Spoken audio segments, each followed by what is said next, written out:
Hello students, कैसे हैं आप सभी। आप सभी का जिज्ञासा ट्यूटोरियल में स्वागत है। आज हम पढ़ रहे हैं क्लास 10th का प्रोज का लेसन 3 चैप्टर 3, जिसका नाम है हमारा द गंगा, और जिसके ऑथर हैं हमारे पंडित जवाहरलाल नेहरू।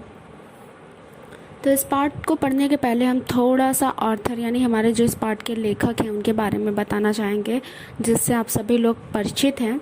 पंडित जवाहरलाल नेहरू ये हमारे भारत के प्रथम प्रधानमंत्री थे, स्वतंत्र भारत का।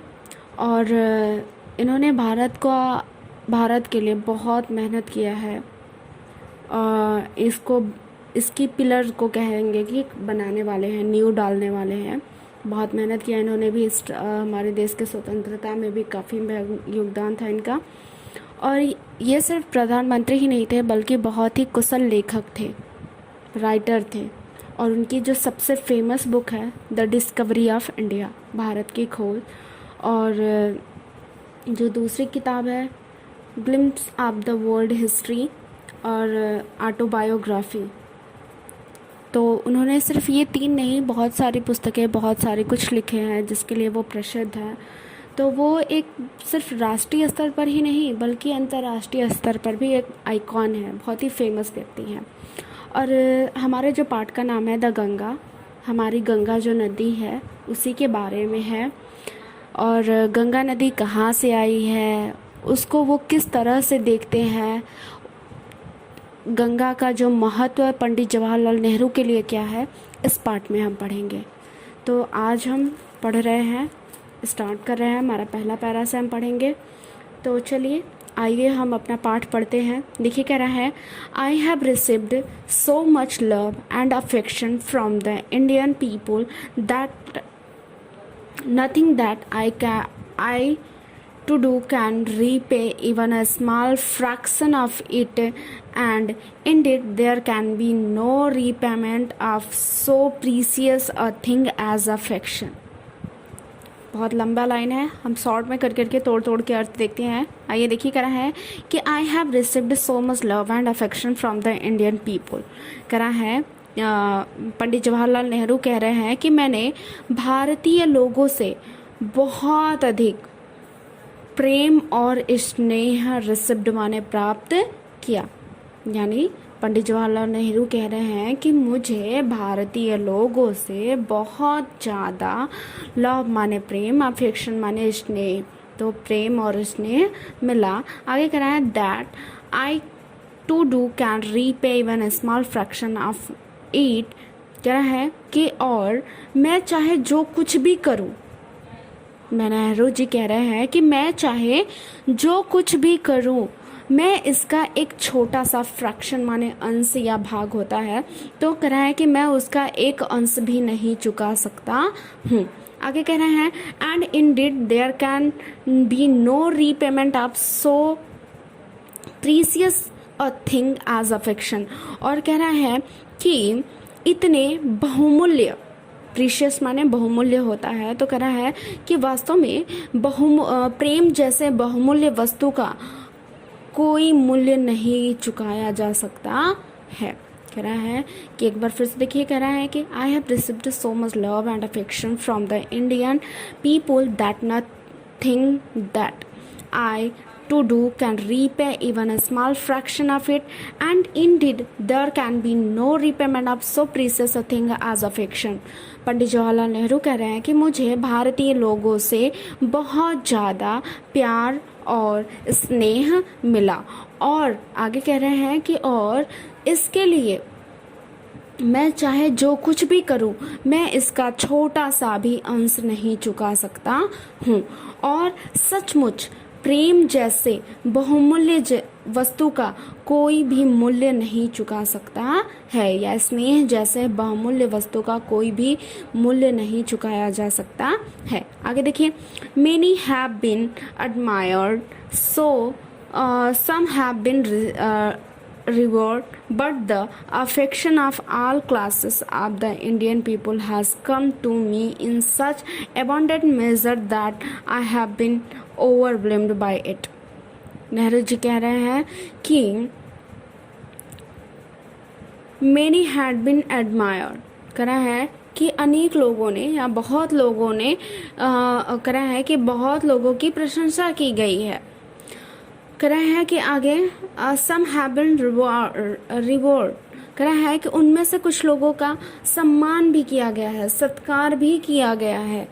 लेकिन बट मैंने करा है कि लेकिन the affection of all classes of Indian people has come to me in such abundant measure that I have been overwhelmed by it। करा है कि भारत में रहने वाले लोगों के सब जातियों का, करा है कि क्लासेस माने यहाँ पे जातियाँ होंगी, करा है कि लेकिन भारत में रहने वाले भारतीय लोगों के सभी जातियों का जो प्रेम है, प्यार है, स्नेह है, मुझे इतना प्रचुर मात्रा में, इतना ज़्यादा मिला कि इसने मुझे अभिभूत, ओवरवेल्म्ड माने भाव विभोर कर दिया।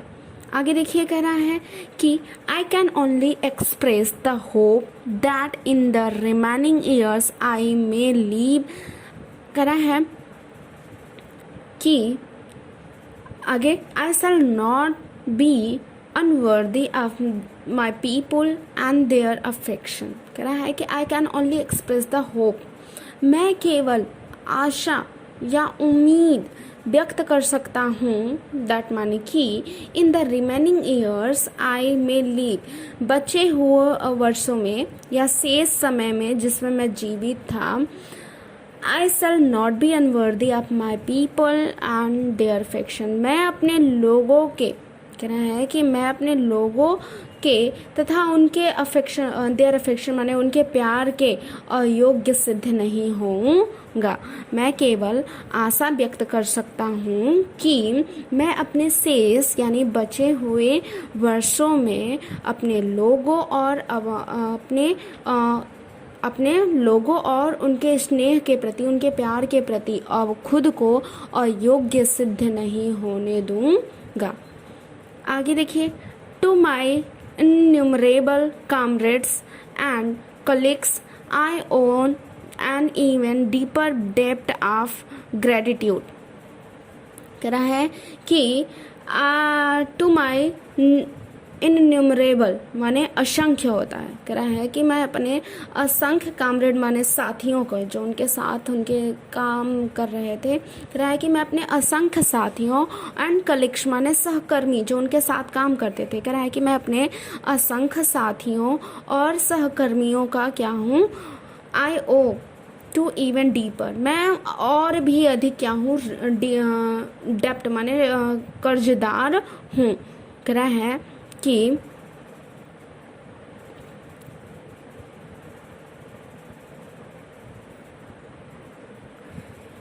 To my innumerable comrades and colleagues I owe an even deeper depth of gratitude, कह रहा है कि मैं अपने असंख्य साथियों का और अपने साथ कर्म करने वाले सहकर्मियों का बहुत अधिक कर्जदार हूँ, उनके करा है कि उनके ग्रेटिट्यूड माने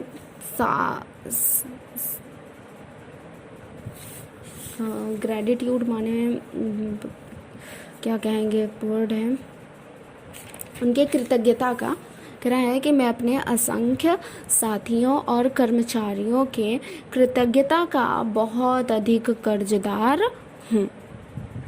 आगे देखिए, we have been joint partners in great undertakings and have shared the triumphs and sorrows which inevitably accompany them, कह रहा है कि we have been joint partners in great undertakings, undertakings माने कार्य होता है, तो कहना है नेहरू जी कह रहे हैं कि हम सभी जो है, वी माने हम सभी महान कार्यों में, हम सभी महान कार्यों में, ग्रेट अंडरटेकिंग्स माने महान कार्यों में समान भागीदार हैं या हिस्सेदार रहे हैं। आगे कह रहा है कि we have shared the trumpets and sorrow of which इनवाइटेबली accompany them। कह रहा है कि आगे और कह रहे हैं नेहरू जी कि और इनमें अनिवार्य रूप से,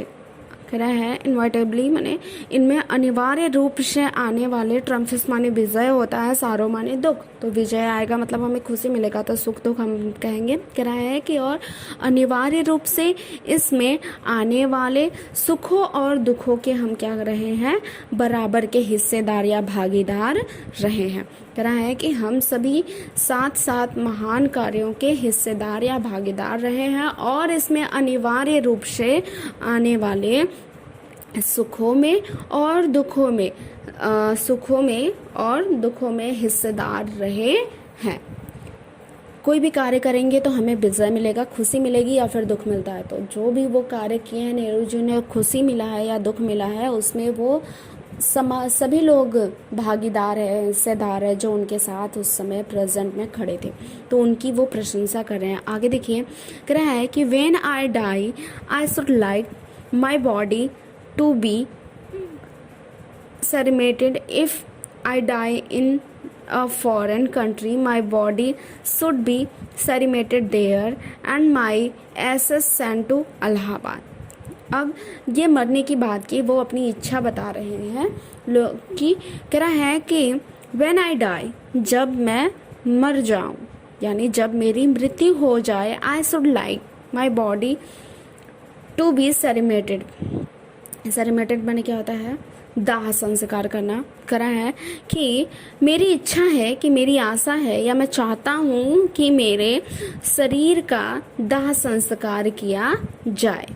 करा है कि if I die in foreign country, यदि मैं विदेश में मेरी मृत्यु होती है तो my body should be cremated there, तो मेरे शरीर का दाह संस्कार वही कर दिया जाए। And my ashes sent to Allahabad. Ashes माने जो राख होता है, तो करा है कि और जो मेरी राख है, राख मतलब अस्थि, मरने के बाद अस्थियों को गंगा में प्रवाहित किया जाता है, जैसा हमारा हिंदू कल्चर है, तो वो उसी अस्थि की राख की बात कर रहे हैं, उनके शरीर की राख की जो जलने पर कहेगी तो वो अस्थि कहेंगे। तो कह रहा है और जो मेरी अस्थियां हैं उन्हें इलाहाबाद भेज दिया जाए।